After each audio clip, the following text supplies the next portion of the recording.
अस्सलामुअलैकुम। Welcome to my YouTube channel story world A.N।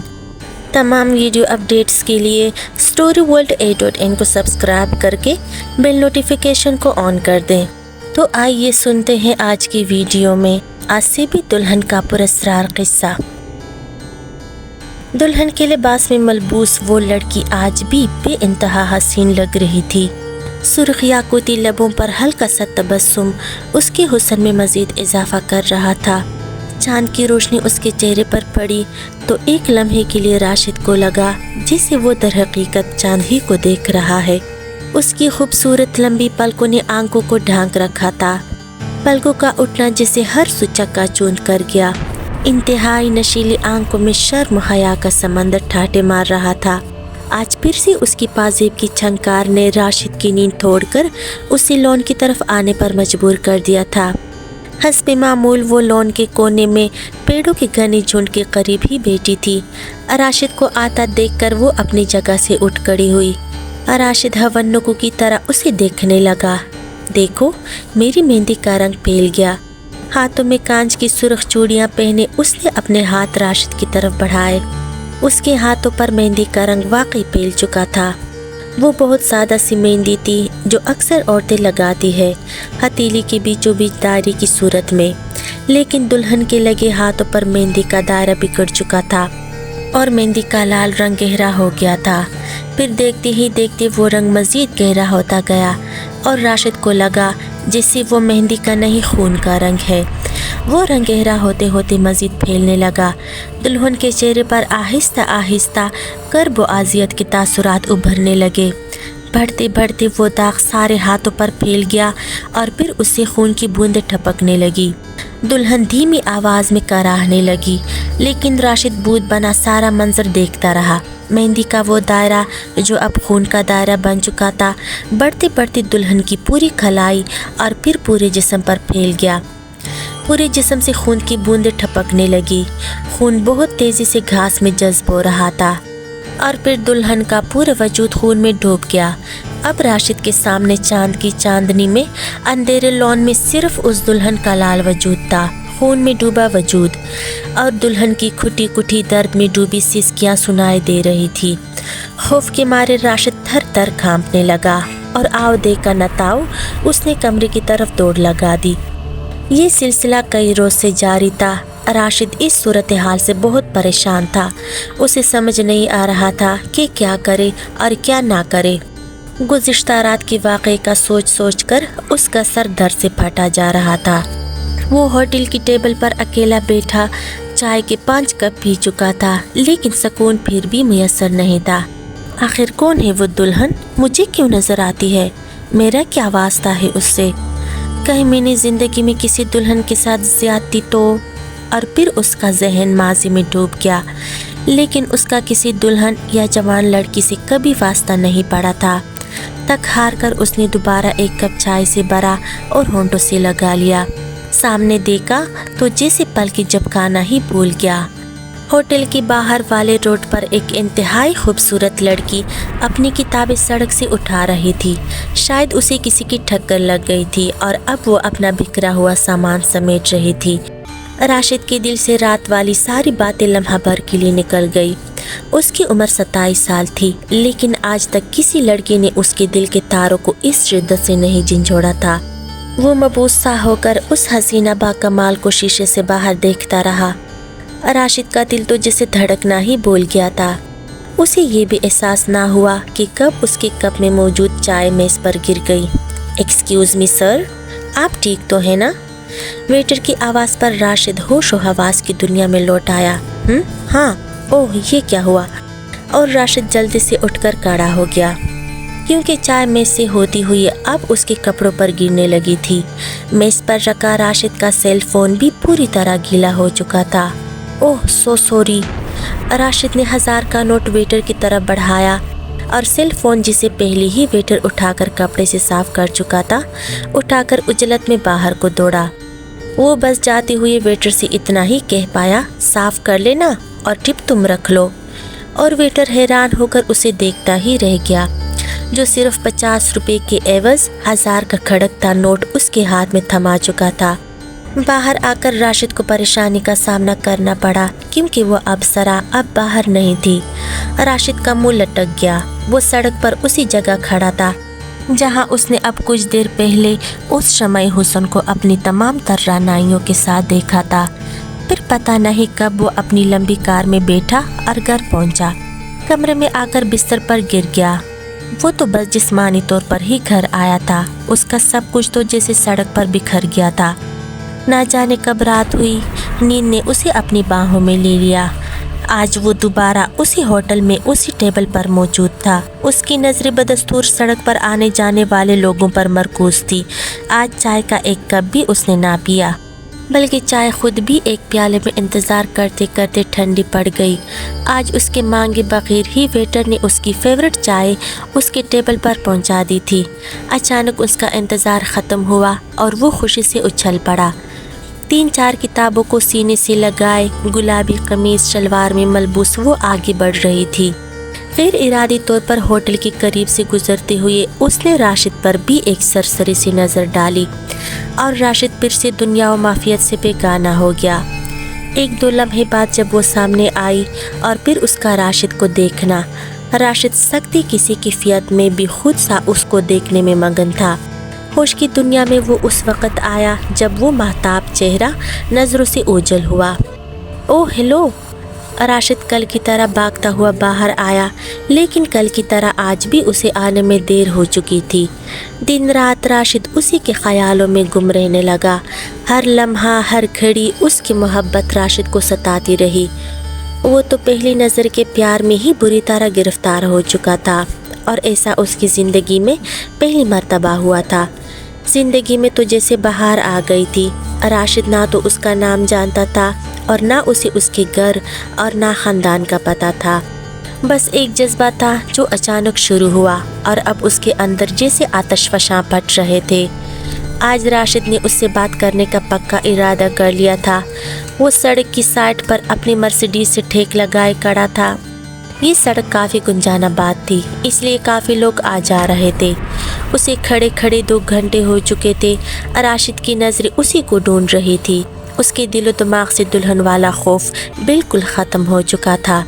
गुज़िश्ता 2-3 दिन से उसे दुल्हन भी नज़र नहीं आई थी। वो तो बस इश्क के लम्हे दूर समंदर में गोतज़न था और फिर उसका सारा इंतज़ार ख़त्म हो गया। शान बेनियाज़ी से चलती वो खूबसूरत दोशीज़ा अपने इर्द गिर्द से बेखबर अपनी किताबें उठाए उसकी तरफ चली आ रही थी। Excuse me. वो जैसे ही राशिद के करीब से गुजरने लगी, राशिद को होश आ गया और उसने बोलने की इब्तिदा कर ही दी। वो रुक गई और एक सवालिया नज़र उसने राशिद के चेहरे पर डाली, लेकिन राशिद उस परिविश को अपने करीब पाकर जैसे क़ुव्वत गोयाई ही खो बैठा। लड़की की सवालिया नज़र में गुस्सा उभर आया और वो राशिद को नज़रअंदाज करके आगे बढ़ने लगी। एक्सक्यूज़ मी, रुकिए प्लीज़। इससे पहले कि वो मज़ीद आगे बढ़ती, राशिद ने फ़ौरन आगे बढ़कर उसे रोका। देखिए, मुझे आपसे ज़रूरी बात करनी है। यहाँ सड़क पर मुनासिब नहीं। आपकी सिर्फ 2 मिनट चाहिए। ये सामने टेबल पर आकर मेरी बात सुने प्लीज़। मिस्टर, आप जैसे लोगों को अच्छी तरह जानती हूँ मैं, समझे? ये नया तरीक़ा ढूंढा है लड़कियों को तंग करने का। ये कहकर वो आगे बढ़ने लगी और राशिद ने इल्तिजाई अंदाज में कहा, आपको खुदा का वास्ता, ये मेरी ज़िंदगी और मौत का सवाल है। उसे खुद पर हैरत हो रही थी कि वो सिर्फ 2 दिन पहले देखी एक लड़की के लिए किस हद तक पहुंच गया था। ना जाने क्यों उसे उस लड़की के बिना अपनी ज़िंदगी बेमानी नज़र आने लगी थी। बहरहाल वो हुस्न की परकाला रुक गई और एक लम्हे को कुछ सोचा और फिर मुड़ी। चलिए, लेकिन सिर्फ 2 मिनट। ओके। ये कहकर वो दोनों उसी टेबल पर जा बैठे। जी फरमाइए, क्या मसला है आपके साथ? देखिए मोहतरमा, अगर सच कहा तो आप नाराज़ होंगी और अगर झूठ कहा तो मेरा आपको यहाँ बुलाना फजूल। आप बताएं, क्या सुनेंगी आप, सच या झूठ? देखिए, जो भी कहना है जल्दी कहिए, वरना मैं जा रही हूँ। चलिए, आपको सच और झूठ दोनों ही बता देता हूँ। झूठ ये है कि मैंने आपको वैसे ही यहाँ बुलाया है जस्ट चाय पीने के लिए, और सच ये है कि मैं आपसे मोहब्बत करने लगा हूँ। اور پھر راشد کے منہ میں جو کچھ آیا وہ اپنی محبت کی وکالت میں بولتا گیا۔ اسے تو اپنے آس پاس کا بھی ہوش نہ رہا، یہاں تک کہ اس کی آنکھوں میں آنسو آ گئے اور وہ لڑکی اٹھ کر بغیر کچھ کہے وہاں سے چلی گئی۔ راشد اسی بھیگی پلکوں سے جاتے ہوئے دیکھتا رہا۔ راشد اب روز صبح اسی ہوٹل میں جا کر ٹیبل پر بیٹھ جاتا کہ شاید اسے اپنی محبوب ہستی کا دیدار ہو جائے، لیکن 2 دن تک اسے وہ لڑکی نظر نہ آئی۔ اس بات نے راشد کو مزید بے چین کر دیا۔ تیسرے دن راشد کی توقع کے برخلاف وہ لڑکی ہوٹل میں اندر آ کر سامنے بیٹھ گئی۔ راشد کو شدید حیرت ہوئی۔ اس کے وہم و گمان میں بھی نہیں تھا کہ اس کی سوچوں کا محور وہ لڑکی خود آ کر اس کے سامنے بیٹھ جائے گی۔ دیکھیے، یہ محبت بہت بری چیز ہے۔ آپ میرے بارے میں سوچنا چھوڑ دیجئے۔ میں آپ کی باتوں کی وجہ سے کافی پریشان تھی، اس وجہ سے 2 دن ٹیوشن کے لیے بھی نہ جا سکی۔ یہ وہ راستہ ہے جس کی کوئی منزل نہیں۔ آپ مجھے بھول جائیے، میرا خود پر اختیار نہیں ہے۔ آپ جو کوئی بھی ہے، بس اتنا جان لیجئے کہ میری زندگی میں اگر جینے کی کوئی وجہ ہے تو وہ صرف آپ ہے۔ راشد نے 2 ٹوک کہہ دیا۔ اسے اس بات کی بھی قطعی پرواہ نہیں تھی کہ لڑکی کے چہرے پر کس طرح کے تاثرات ابھرے، اور وہ پہلے کی طرح کچھ کہے بغیر اٹھ کر چلی گئی۔ اگلے دن راشد نے اس کے رویے میں واضح تبدیلی دیکھی۔ وہ راشد کو ہر روز اسی ٹیبل پر بیٹھے دیکھتی اور کبھی ہلکا سا مسکرا کر وہاں سے گزر جاتی۔ پھر وہ دونوں قریب آنے لگے۔ ان کے درمیان اسی ہوٹل میں ملاقاتیں شروع ہو گئیں۔ اس لڑکی کا نام مائدہ تھا۔ مائدہ اس دنیا میں اپنی ماں کے ساتھ اکیلی رہتی تھی۔ وہ بچوں کو ٹیوشن پڑھاتی اور اس کی ماں سلائی کڑھائی کر کے 2 وقت کی روٹی کھاتی۔ مائدہ کے والد اس کے بچپن میں ہی فوت ہو چکے تھے اور ماں نے اسے ممتا کے ساتھ ساتھ باپ کی شفقت بھی دی تھی۔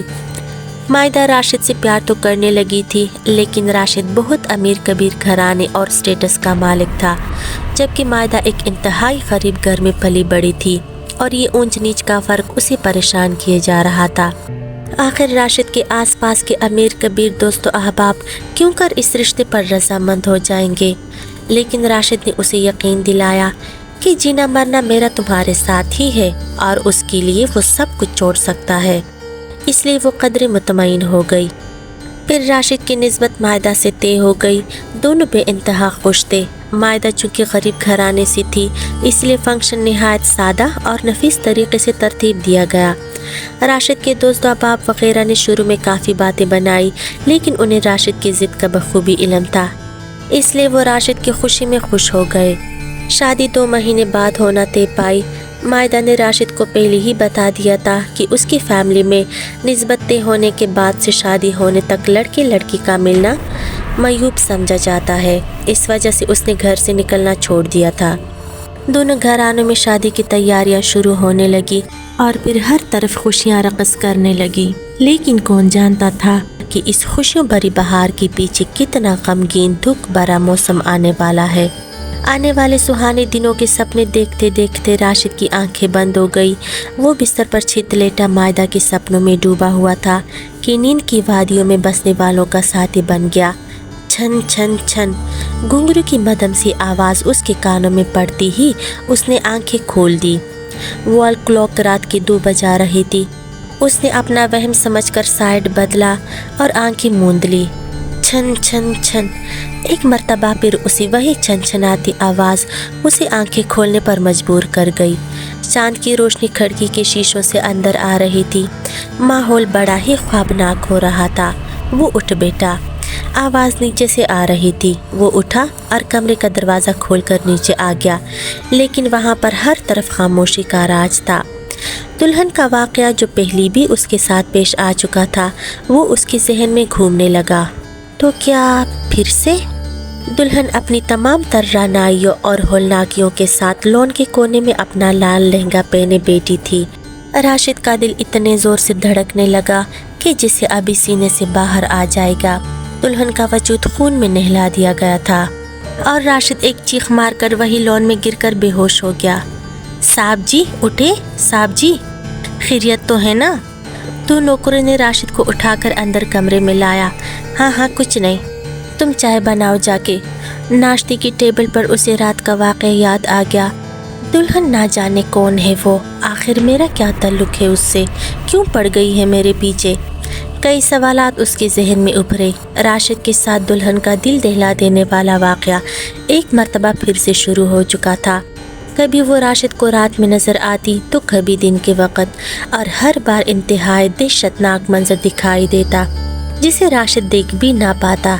राशिद की सेहत अब दिन ब दिन ख़राब होने लगी। आहिस्ता आहिस्ता उसका असर उसके बिजनेस पर पड़ने लगा और देखते ही देखते 1 महीने में वो बिल्कुल कंगाल हो गया। मायदा से मिलना तो वैसे ही बंद हो चुका था। 1-2 बार वहाँ जाकर उसे बताने की कोशिश भी की, लेकिन बेसूद। मायदा तक किसी ने उसके पस्तहाल होने की खबर पहुँचा दी और उसने जवाब में सिर्फ इतना पैगाम पहुँचाया, राशिद, तुमसे तुम्हारी दौलत की वजह से रिश्ता नहीं जोड़ा था मैंने। बेफिक्र रहो, चाहे कुछ भी हो जाए, मैं तुम्हारा साथ नहीं छोड़ूंगी। शादी की तैयारियां जो उसकी तरफ से ज़ोर शोर से जारी थी, वो बुरी तरह मुतासिर हुई। उसने क्या क्या ख्वाब सजाए थे आंखों में, लेकिन अब उसके पास इतना रुपया ना था कि वो अपनी ख्वाहिशात पूरी कर पाता। राशिद को दिन रात ये फ़िक्र खाई जा रही थी कि वो मायदा को अपने साथ पेश आने वाले नाकाबिल यकीन वाक़यात का कैसे बताएं, और क्या वो तब भी मेरे साथ रहना चाहेगी, क्या वो यकीन करेगी, और क्या वो दुल्हन मायदा का मेरा होने देगी। वो हिम्मत करके 1-2 बार दुल्हन से पूछ भी चुका था कि आखिर वो कौन है और क्यों उसे परेशान कर रही है, आखिर उसका मकसद क्या है, और वो जवाब में सिर्फ इतना ही कहती, तुमने मेरी मेहंदी का रंग ख़राब किया है, तुमने मेरी ज़िंदगी के ख्वाब छीन लिए। और फिर उस पर खून की बारिश हो जाती। राशिद हैरान परेशान अपने माजी के ताने बाने में खो जाता कि कहीं ज़िंदगी में कभी किसी जवान लड़की के साथ जाने अनजाने में कोई ज़्यादती तो नहीं की, लेकिन ऐसा कुछ भी उसने नहीं किया था। बहरहाल राशिद के हालात ख़राब से ख़राब तर होते गए और वो हर वक्त खोया खोया सा रहने लगा। अभी राशिद इन बिखरे हालात में उलझा हुआ था कि एक खबर उस पर बिजली बनकर गिरी। मायदा के घर पर रात के अंधेरे में चोरों ने धावा बोल दिया था और मुज़ाहमत करने पर फायरिंग कर दी, जिसके नतीजे में मायदा शदीद ज़ख्मी जबकि उसकी माँ मौके पर जा बहक हो गई। राशिद पर पहले कम दुख नहीं थे कि अब ये खबर। मायदा उसकी ज़िंदगी का हासिल, उसकी खुशियों का महवर हस्पताल में ज़िंदगी और मौत की कश्मकश में मुब्तला थी। राशिद दुख और परेशानी से बेहाल होने लगा। एक गोली मायदा के कांधे और दूसरी सर को छूकर गुजरी थी, मगर वो बुरी हालत में थी। खून की बोतलें उसे चढ़ाई जा रही थी। नर्स ने रजिस्टर में कुछ दर्ज किया और इंजेक्शंस का ट्रे उठाकर बाहर निकल गई। अब वहाँ सिर्फ राशिद था और बेहोश हुई हुई मायदा। शिद्दत गम से उसकी आंखों में आंसू भर आए। वो बेड के करीब पड़ी कुर्सी पर बैठ गया और चेहरा बेड से लगाकर रोने लगा। अचानक उसे महसूस हुआ जैसे बेड की चादर तेज़ी से सिरकी हो। उसने फ़ौरन मायदा की तरफ देखा, जिसने अपना हाथ तेज़ी से पीछे की तरफ खींचा था। वो आंखें खोलकर राशिद की तरफ देख रही थी। राशिद के चेहरे पर खुशी के आसार उमड़ आए, लेकिन ये खुशी आर्जी थी। मायदा अचानक एक झटके से उठकर सीधी बैठ गई। क्यों राशिद डार्लिंग, क्या हुआ, दर्द हो रहा है? मायदा की मुँह से उसके बजाय दुल्हन की आवाज़ सुनकर राशिद सन्नाटे में आ गया। मुझे भी हुआ था, तुमने मेरी मेहंदी का रंग ख़राब कर दिया था ना। राशिद खौफ से कांप रहा था। डर के मारे वो पीछे हटता हुआ दीवार से लग गया। मैं इसे नहीं छोड़ूंगी और तब तक इसके जिस्म में रहूंगी जब तक इसकी रूह नहीं निकल जाती। और फिर एक झटके से मायदा का जिस्म बेड पर गिर गया और पहले की तरह बेहोश हो गई। लेकिन राशिद दहशत के मारे काफ़ी देर वहाँ खड़ा रहा। अपनी तमाम हिम्मत इकट्ठी करके राशिद मायदा के जिस्म पर नज़रें मरकूज़ रखे हुए बाहर निकल गया। उसे पीछे से एकदम मायदा की आवाज़ आई, राशिद। उसने बेकरार से मुड़कर देखा तो नीचे की सांस नीचे और ऊपर की ऊपर रह गई। मायदा के बाजू पर खून का एक छोटा सा धब्बा था जो धीरे धीरे बड़ा हो रहा था और उसे खून की बूंदें निकलने लगी, बिल्कुल वैसे ही जैसे दुल्हन की मेहंदी से निकलती थी। राशिद दुखों के समंदर में गोताज़ान था। वो कोई सिरा तलाश नहीं कर पा रहा था कि आखिर किस तरह इस मुश्किल से मायदा और ख़ुद को निकाले। ना जाने क्यों राशिद को अपना आप मायदा का मुजरिम नज़र आने लगा।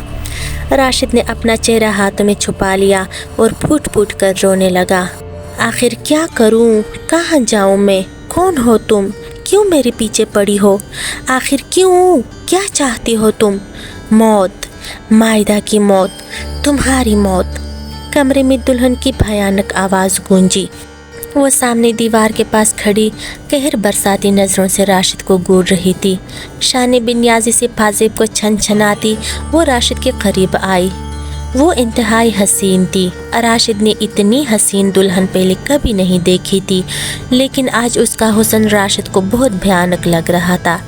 लाल सुर्ख लहंगा और उसके साथ मैचिंग दुपट्टा जो दुल्हन की तरह उसने सर पर ओढ़ रखा था, और साथ में हल्का सा जेवर। वो राशिद के करीब से गुजरी और पिछली दीवार के अंदर घुसती चली गई।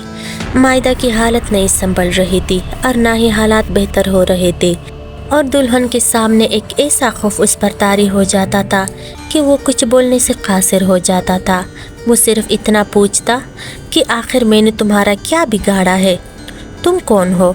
लेकिन अब राशिद को लगता था कि ये मामला सुलझाए बगैर वो ना मायदा को हासिल कर सकता है और ना ही हालात बेहतर हो सकते हैं। इसलिए उसने एक फ़ैसला कर लिया। हेलो आमिर, कैसे हो? हाँ राशिद, सुनाओ, कहाँ हो तुम? ठीक हूँ मैं, बस तुमसे एक मदद चाहिए। हाँ हाँ बोल, क्या बात है? यार वो तुम्हारे मोहल्ले में बाबा जी रहते हैं ना, क्या नाम है उनका? कौन? मौलाना साहब? हाँ हाँ यार वही, उनसे मिलना है। क्यों भाई, खैरियत तो है ना? हाँ बस तुम मुझे पिक करने आ जाओ, फिर तुम्हें बताता हूँ। ओके, आ रहा हूँ मैं। और फिर राब्ता मुनक़ता हो गया। आमिर राशिद का दोस्त था। दोनों की दोस्ती को कुछ ज़्यादा अरसा तो नहीं हुआ था, लेकिन दोनों इतने करीबी थे जैसे जिगरी दोस्त। लेकिन राशिद ने दुल्हन वाली बात आमिर से फिर भी शेयर नहीं की। आमिर हस्ब वादा जल्द से जल्द राशिद को लेने पहुंच आया। राशिद ने सारी बात मुख्तसरन उसके गोश गुजार कर दी, जिसे सुनकर आमिर भी बहुत परेशान हो गया। उन दोनों का रुख अब मौलाना साहब के आस्थाने की तरफ था। मौलाना साहब का असल नाम सैयद फ़खरुद्दीन था। वो मोहल्ले और आसपास के हाजतमंदों के मसाइल सुनते और इस्लामी तालीमात की रोशनी में उनका हल बताते थे। थोड़ी देर गुजरने के बाद मौलाना साहब ने उनको अंदर बुलाया। मौलाना साहब को राशिद ने सब कुछ बता दिया, जिसकी वजह से वो यहाँ मदद की दरख्वास्त लेकर आया था। कुछ देर बाद एक लड़के को मौलाना साहब ने बुलाकर कुछ समझाया तो वो सर हिलाता हुआ बाहर निकल गया और ख़ुद राशिद से बोले, चलो हमें अभी हस्पताल जाना होगा। फिर कुछ ही देर बाद वो तीनों हस्पताल में मायदा के पास मौजूद थे। मौलाना साहब ने मायदा के माथे पर हाथ रखकर मुँह ही मुँह में कुछ पढ़ा, फिर आंखें खोलकर राशिद की तरफ देखा। बेटा, ये वही लड़की है जिससे तुम्हारी शादी होने वाली थी। कोई भूत प्रेत जिन या रूह इस वक्त इसके जिस्म में मौजूद नहीं है। तो फिर? राशिद ने परेशान होते हुए कहा, और जैसे ही उसकी नज़रें दरवाजे पर पड़ी, वहाँ दुल्हन को देखकर उसका रंग फक हो गया। वो मौलाना साहब, वो वहाँ है। राशिद ने दरवाजे की तरफ इशारा किया, जहाँ दुल्हन उसे देखकर मुस्कुरा रही थी, लेकिन आमिर और मौलाना साहब को वो नज़र नहीं आ रही थी। चलो कोई बात नहीं, इसे अभी सामने ले आते हैं। तुम दोनों बस खामोशी से बैठे रहना, जो भी नज़र आए डरना मत। तुम दोनों को इस वक्त कोई गैबी ताकत नुकसान नहीं पहुंचा सकती। फिर वही ज़मीन पर मौलाना साहब उंगली से एक दायरा लगाकर बैठ गए और मुँह ही मुँह में कुछ पढ़ने लगे। कमरे का माहौल बदलने लगा और हर तरफ हल्का हल्का धुआं कमरे में फैल गया। देखते ही देखते सारा धुआं मौलाना साहब के सामने दायरे के बाहर खड़ा हो गया। फिर उसमें से दुल्हन का सरापा उभरने लगा। अस्सलामुअलैकुम हज़रत, आपने मुझे बुलाया? कौन हो तुम? क्यों इन मासूमों को परेशान कर रही हो? हज़रत, आपकी मैं बहुत इज़्ज़त करती हूँ, क्योंकि मैं भी मुसलमान हूँ, लेकिन मैं मजबूर हूँ। मैं इन दोनों को नहीं छोड़ सकती, और इसको तो कतन नहीं। उसने राशिद की तरफ इशारा करते हुए कहा, लेकिन बेटी आखिर क्यों? तुम जानती हो कि ये बेकसूर है, फिर क्यों मारना चाहती हो इसे? बेकसूर? मौलाना साहब, आप इससे पूछे कि मेरी माँ भी तो बेकसूर थी, मैं भी तो बेकसूर थी। मौलाना साहब, बेहतर होगा कि आप इससे मेरे बारे में पूछें, फिर बताएं कि क्या मैं गलत हूँ। और दुख भरी आवाज़ के साथ वो गायब हो गई। मौलाना साहब ने सवालिया नज़रों से राशिद की तरफ देखा। याद करो, तुम किसके साथ ज़्यादती की थी तुमने? क्योंकि तुम्हारे मसले का हल अब तुम्हारे ही पास है। याद करो, मैंने किसी लड़की के साथ कभी ज़्यादती नहीं की, कभी किसी की माँ। اور راشد سوچ میں پڑ گیا۔ اس کے والدین بچپن میں ہی ایک ایکسیڈنٹ میں دنیا سے رخصت ہو چکے تھے۔ راشد کو 6 سال کی عمر سے دنیا کے بے رحم موجوں کا اکیلے ہی سامنا کرنا پڑا۔ بری صحبت میں رہ کر اس کا ذہن بھی انہی کی طرح سوچنے لگا۔ رفتہ رفتہ اس پر دولت کمانے کا بھوت سوار ہو گیا۔ جوانی کی دہلیز پر قدم رکھتی ہی اس نے اپنے اوباش دوستوں کے ساتھ چھوٹی چھوٹی چوری کرنا شروع کر دی۔ ایک مرتبہ انہوں نے ایک غریب بستی میں چوری کرنے کا منصوبہ بنایا۔ راشد سمیت وہ کل 3 لڑکے تھے۔ وہ تیزی سے گھروں کی چھتیں عبور کر رہے تھے کہ ان میں سے ایک کا پاؤں پھسلا اور وہ ایک گھر کی چھت پر ہی گر گیا۔ دوسرا اسے اٹھانے لگ گیا۔ چلو جلدی کرو، اٹھو، راشد نے آگے سے کہا۔ نہیں یار، میں اور نہیں چل سکتا، ہم کل یہ کام کر لیں گے، مجھ سے چلا نہیں جا رہا۔ اس کے پاؤں میں سائڈ سے ایک بڑا کانچ گھس گیا تھا اور اس سے بہت خون بہہ رہا تھا۔ ہاں یار چلتے ہیں، کل آ جائیں گے۔ لیکن راشد واپس جانے کے لیے تیار نہ تھا۔ میں واپس نہیں جا رہا، تم لوگوں کو جانا ہے تو جاؤ، میں آج کا کام کل پر نہیں چھوڑتا، جاؤ تم لوگ۔ راشد کی آواز اتنی تیز تھی کہ گھر کے ایک مکین کی آنکھ کھل گئی اور وہ دھیرے دھیرے اوپر چڑھنے لگا۔ راشد کے دونوں ساتھی پہلے ہی واپس مڑ گئے تھے اور اب وہ گرتے پڑتے گھر کی چھت پر پہنچ گئے، جبکہ راشد وہی کھڑے ہوئے انہیں جاتا دیکھ رہا تھا اور سوچ رہا تھا کہ اب وہ اکیلا کہاں اور کیسے چوری کرے۔ چور چور چور! اس آدمی نے راشد کو دیکھتے ہی شور مچا دیا، جس پر راشد گھبرا گیا۔ فوراً ہی آس پاس کے لوگ جھاگ گئے۔ راشد کے دوستوں کو تو پکڑ لیا گیا، لیکن راشد جیسے چھلاوا سا بن کر ایک سے دوسرے گھر کو عبور کرتے ہوئے بہت دور نکل گیا۔ وہ بھاگتا چلا جا رہا تھا، اس کی سانسیں پھول چکی تھی۔ ایک کچے سے گھر کی چھت پر پہنچ کر وہ رک گیا اور بے ترتیب سانسیں بحال کرنے لگا۔ ابھی وہ پوری طرح سنبھل بھی نہیں پایا تھا کہ ایک ادھیڑ عمر عورت نے اندھیرے میں چھت پر اس کا سایہ دیکھتے ہوئے کہا، کون ہے اوپر؟ راشد نے گھبراہٹ کے عالم میں چھلانگ لگائی، لیکن اس کا پاؤں بری طرح مڑ چکا تھا۔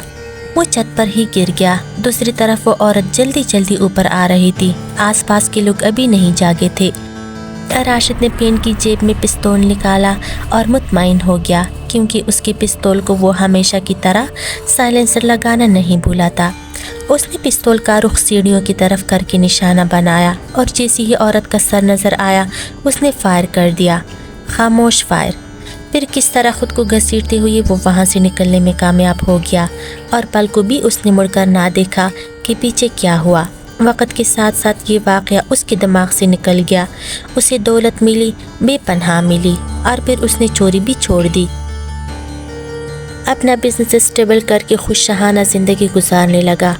یہ ساری کہانی راشد نے مولانا صاحب کے گوش گزار کر دی۔ تم نے بہت برا کیا، وہ عورت بھی کسی کی ماں تھی شاید۔ اب جاؤ اور خود تلاش کرو کہ وہاں حقیقتاً ہوا کیا تھا۔ یاد رکھنا تمہارے پاس وقت بہت کم ہے۔ السلام علیکم۔ راشد نے سلام کیا۔ وعلیکم السلام۔ جی آپ سے اس مکان کے بارے میں پوچھنا ہے۔ اس کے مکین کہاں گئے؟ کیا آپ کچھ بتا سکتی ہے؟ عورت نے ایک نظر راشد پر ڈالی اور بولی، ہاں پوچھو، کیا پوچھنا ہے؟ یہاں تو کوئی نہیں رہتا، یہ تو بند پڑا ہے کافی عرصے سے۔ لوگ اس گھر کے متعلق طرح طرح کی باتیں کرنے لگتے ہیں، لیکن یہاں رہتا کون تھا؟ میاں تمہیں کچھ نہیں معلوم؟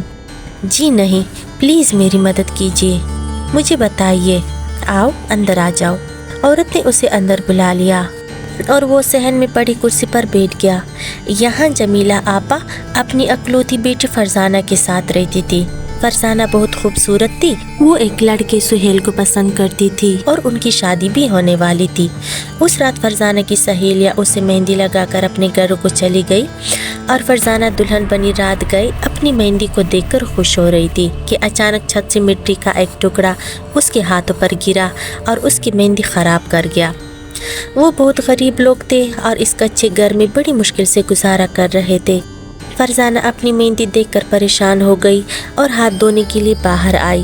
بیٹا، ہم لوگوں کا یہ ماننا ہے کہ دلہن کے ہاتھوں کی مہندی کا خراب ہونا برا شگن ہے۔ جب فرزانہ باہر آئی تو ماں کو بستر پر موجود نہ پا کر وہ سیڑھیوں کی طرف بڑھی تو جیسے اس پر قیامت ٹوٹ پڑی۔ خون میں لت پت اس کی ماں آخری سانسیں لے کر بھی سود ہو گئی۔ فرزانہ کا دنیا میں واحد سہارا اس کی بوڑھی ماں جمیلہ آپا تھی۔ شادی کا گھر ماتم کھدا بن چکا تھا اور فرزانہ کے ہاتھوں میں مہندی کا رنگ پھیل چکا تھا۔ پھر راتوں رات ہی مالک مکان نے آ کر فرزانہ کو اغوا کر لیا۔ وہ شروع سے ہی فرزانہ پر بری طرح نظر رکھتا تھا۔ فرزانہ سے زبردستی نکاح رچا لیا اور پھر ہمیں بعد میں پتہ چلا کہ فرزانہ نے اسی رات کھڑکی کے ٹوٹے ہوئے شیشے سے اپنی نبض کاٹ کر زندگی کا خاتمہ کر لیا۔ راشد ساری کہانی جان کر کام اٹھا۔ اوہ میرے خدایا، اس نے سر پکڑ لیا۔ یہ میں نے کیا کر دیا؟ یہ تو بہت برا ہوا۔ مولانا صاحب نے تشویش آمیز اور دکھ بھرے لہجے میں کہا، اس کا مطلب ہے فرزانہ نامراد ہی اس دنیا سے چلی گئی اور اس کی روح آج تک بھٹک رہی ہے۔ وہ بچی بے قصور تھی، اس کی ماں بھی بے قصور تھی، اور اب وہ تم سے اپنی بربادی کا حساب لینا چاہتی ہے۔ ہمیں اس کے گھر میں جا کر اسے بلانا اور درخواست کرنا پڑے گی کہ وہ تم لوگوں کو معاف کر دے۔ راشد مولانا صاحب کے ہمراہ فرزانہ کے گھر میں موجود تھا۔ رات کے 12 بجے کا وقت تھا۔ مولانا صاحب صحن کی بیچوں بیچ دائرہ بنا کر بیٹھ گئے، جبکہ راشد سیڑھیوں کے ساتھ کھڑا ہوا آنے والے واقعات کے بارے میں سوچنے لگا۔ اسے مائدہ کی بہت فکر تھی، جسے ڈاکٹروں نے جواب دے دیا تھا۔ راشد کی جان اس کی رہی سہی سانسوں میں اٹکی ہوئی تھی۔ چھن چھن چھن پازیبو کی آواز آئی۔ السلام علیکم۔ جی مولانا صاحب، آپ نے بلایا؟ وعلیکم السلام۔ ہاں میں نے ہی بلایا ہے بیٹی۔ دیکھو، ہمیں تمہارے متعلق سب کچھ پتہ چل چکا ہے۔ جو ہوا وہ بہت برا ہوا، لیکن دیکھو یہ اپنے کیے پر شرمندہ ہے اور تم سے معافی کا خواستگار ہے۔ اسے معاف کر دو۔ مولانا صاحب، اپنا خون تو میں اسے معاف کر سکتی ہوں، لیکن میری بے قصور ماں، میری ماں کا خون میں معاف نہیں کر سکتی۔ لیکن بیٹا، مائدہ کی ماں بھی تو بے قصور تھی نا؟ دیکھو وہ بھی تو چوروں کے ہاتھ بے گناہ مر گئی۔ انہیں میں نے نہیں مارا، قدرت نے خود اپنا حساب برابر کر دیا۔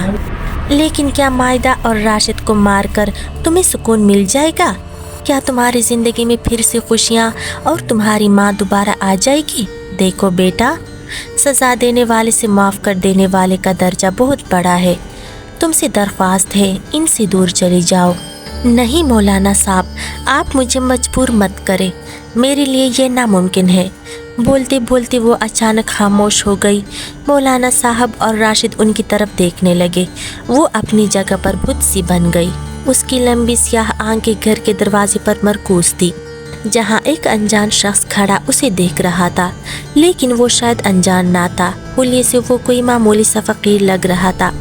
الجھے ہوئے بال اور میلے کچیلے کپڑوں کے ساتھ وہ اپنے ارد گرد کے ماحول سے بے خبر اس کو دیکھنے میں محو تھا۔ اس کے آنکھوں کے جھلملاتے آنسو اس بات کی گواہی دے رہے تھے کہ وہ فرزانہ کو جانتا ہے۔ دوسری طرف فرزانہ کی حالت بھی کچھ ایسی ہی تھی۔ وہ تو جیسے پلک جب کھانا ہی بھول گئی تھی۔ فرزانہ؟ بمشکل اس شخص کے منہ سے فرزانہ کا نام نکلا۔ راشد اور مولانا صاحب اس صورتحال میں خاموشی سے ان دونوں کو دیکھ رہے تھے۔ انہیں خود علم نہیں تھا کہ آخر یہ سب کیا ہو رہا ہے اور وہ شخص کون ہے۔ دلہن کی آنکھوں سے آنسو موتیوں کی طرح بہنے لگے۔ وہ جب سے راشد کو نظر آئی تھی، آج پہلی مرتبہ پھوٹ پھوٹ کر روئی تھی۔ فرزانہ، کہاں چلی گئی تھی تم؟ اس شخص نے روتے ہوئے کہا۔ سہیل؟ آہ!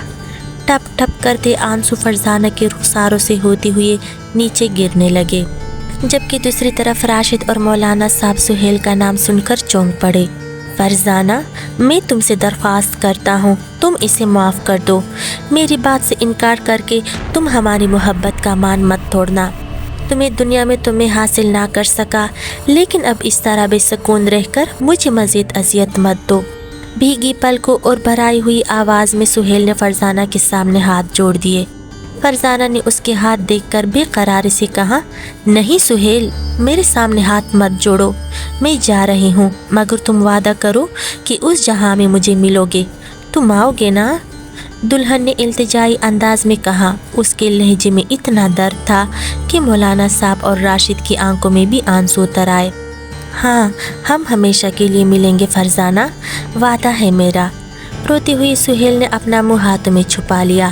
ہر طرف چھایا دھواں چھٹنے لگا۔ دلہن کا خوبصورت سراپا دھوئیں میں تحلیل ہونے لگا اور وہ الوداع میرے محبوب، الوداع کہتی ہوئی تحلیل ہو گئی۔ سہیل نے راشد کو بتایا، کہ وہ فرزانہ کی یاد میں بے قرار ہو کر کبھی کبھار اس کے گھر کے پاس آ جاتا تھا۔